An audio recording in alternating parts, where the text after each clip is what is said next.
L'intelligence est le pouvoir, et la stratégie est l'arme des souverains. Ces mots résonnent à travers les âges, encapsulant l'essence même de la vie de Cléopâtre, la dernière reine d'Égypte.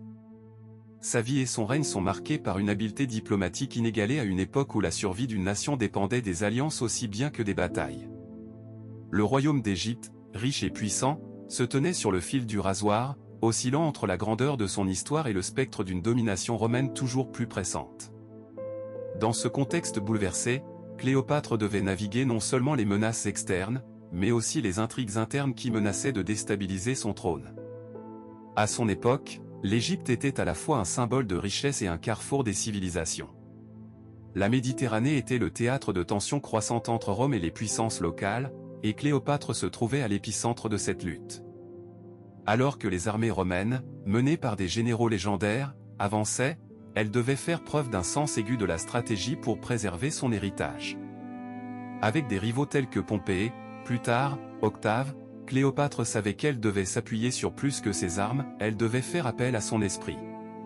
L'alliance avec Jules César marqua un tournant décisif. Non seulement elle lui offrit des ressources vitales, mais elle lui devint également une amante et une alliée politique, consolidant ainsi sa position sur le trône.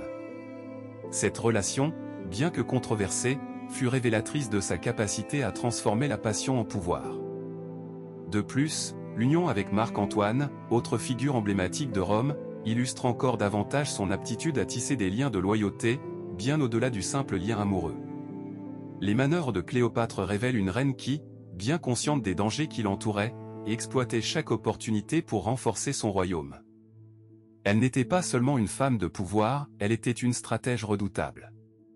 Cléopâtre, la dernière reine d'Égypte, était bien plus qu'une simple figure historique, elle était une tacticienne astucieuse, capable de naviguer dans les eaux tumultueuses de la politique romaine. En s'alliant avec Jules César, elle a non seulement consolidé son pouvoir, mais elle a également ouvert les portes d'un empire en expansion. Leur rencontre, sur les rives du Nil, n'était pas simplement le début d'une romance, mais le point tournant d'une collaboration stratégique sans précédent. Cléopâtre connaissait l'importance de s'assurer le soutien d'un homme aussi puissant que César, et elle a su utiliser son charme et son érudition pour convaincre le leader romain de ses capacités. Ensemble, ils formèrent une alliance qui allait changer le cours de l'histoire.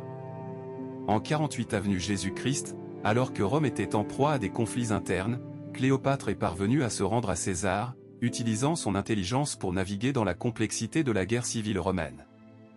Sa décision de se rendre à César dans une couverture, se faufilant dans sa chambre dans un tapis, symbolise son audace et sa détermination.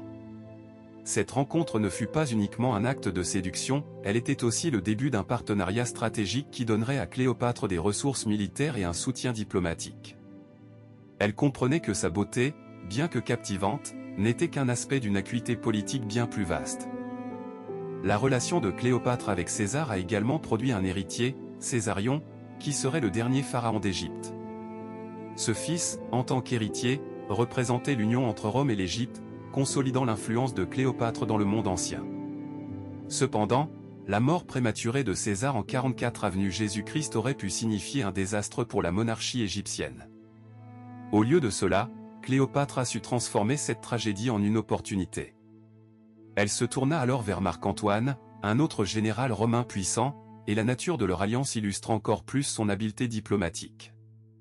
Marc-Antoine, attiré par la richesse et l'influence de l'Égypte, se laissa séduire par ses charmes. Cléopâtre, toujours stratégique, s'assura qu'il était non seulement un amant mais aussi un allié essentiel dans sa lutte pour maintenir l'indépendance de son royaume face aux ambitions romaines croissantes. Leur liaison allait bien au-delà de la passion, elle était un mariage de convenance, destiné à renforcer leurs positions respectives. En s'alliant avec Antoine, Cléopâtre espérait non seulement préserver l'Égypte, mais aussi affirmer son autorité dans un monde dominé par des hommes. Ensemble, ils ont forgé des alliances qui auraient des répercussions majeures pour l'avenir de l'Égypte et de Rome. Cependant, leur alliance ne fut pas sans conséquences. Les actions d'Antoine, notamment sa décision de distribuer des terres à Cléopâtre et à ses enfants, provoquèrent la colère de Rome. Le Sénat, voyant cela comme une menace croissante, décida d'agir. Le conflit entre Antoine et Octave, le futur empereur Auguste, ne tarda pas à s'intensifier, menant à une guerre ouverte qui allait mettre à l'épreuve la ruse de Cléopâtre. Face à cette crise, Cléopâtre ne recula jamais. Elle continua à manœuvrer avec ingéniosité, utilisant son intelligence pour sauvegarder ses intérêts. Même lorsque la bataille d'Actium, en 31 avenue Jésus-Christ, se déroula, elle fit tout son possible pour rassembler des troupes loyales et conserver le soutien de son peuple. Malheureusement, la défaite écrasante face à Octave marqua un tournant dans son destin. Le poids des décisions politiques, des alliances et des conflits laissa Cléopâtre dans une position de vulnérabilité. La manière dont elle sut gérer ces événements, même dans les moments les plus sombres, révèle une résilience et une détermination qui sont admirables. En naviguant à travers un monde dominé par des hommes, où le pouvoir était souvent synonyme de guerre, Cléopâtre a démontré que la diplomatie habile peut conduire à la survie. Sa capacité à forger et à maintenir des alliances, à transformer la passion en pouvoir et à utiliser son intelligence pour naviguer dans les complexités politiques est un témoignage de son héritage. La reine d'Égypte n'était pas simplement une figure romantique, elle était une force avec laquelle il fallait compter dans l'arène politique du monde antique. Cependant, malgré ses efforts, le temps est venu pour Cléopâtre de faire face à sa plus grande épreuve. L'ultime confrontation avec l'Empire romain s'annonçait inévitable. Alors que les forces de Marc-Antoine se heurtaient à celles d'Octave, la tension était palpable. Pour Cléopâtre, il ne s'agissait pas seulement d'une bataille pour la survie de son royaume, mais d'un combat pour préserver son héritage et son identité. Dans ce moment critique, elle a dû prendre des décisions décisives, pesant le coût de chaque mouvement sur l'échiquier politique. Son cœur battait pour son peuple, mais la réalité du pouvoir romain était implacable. Lorsque la défaite s'est finalement annoncée, elle s'est retrouvée confrontée à un choix déchirant. La mort tragique de Cléopâtre, par suicide, n'était pas seulement un acte désespéré, c'était le reflet ultime de la perte de pouvoir qu'elle avait essayé de préserver. À la fois tragique et héroïque, sa fin souligne la grande tension entre ambition personnelle et les forces parfois écrasantes de l'histoire. Dans cette dernière heure, elle a su qu'elle avait perdu plus que son trône, elle avait perdu la possibilité même d'un futur qu'elle avait imaginé pour son peuple. Les larmes et la contemplation entourent son décès et marquent un point tournant dans l'histoire, un symbole de la fragilité des rêves de pouvoir dans un monde en mutation.